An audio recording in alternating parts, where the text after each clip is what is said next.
So for this recipe, I used some catfish and then I poured some hot water over the catfish. Now I do this so that the catfish doesn't fall apart when I am cooking. I just let it sit in the hot water for about a minute and then drain.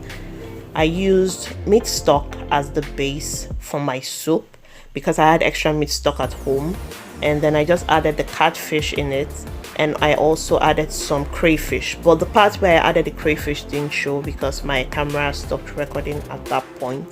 Anyways, I added crayfish and then I added some red habanero peppers.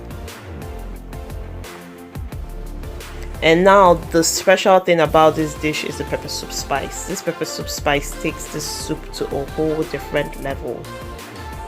And then I added some palm oil.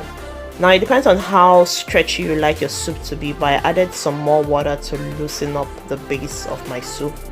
And then depending on the taste of your base, you can add some extra seasoning cubes and extra salt, but you need to taste to be sure that you need it. I covered this and allowed it to cook for about 10 minutes and realized that I still needed more pepper because I love my food spicy. So I added some extra dry pepper and I added my first batch of okra. So what I do is I divide my okra into 2 batches and then I use the first batch as a thickener. And then I added the seafood mix to it.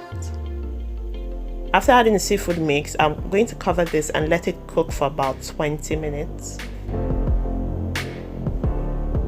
And then I'm going to add the second batch of okra. When I add the second batch, I just let it cook for about 5 minutes because I like my okra to be green and I want it to still have a bite to it.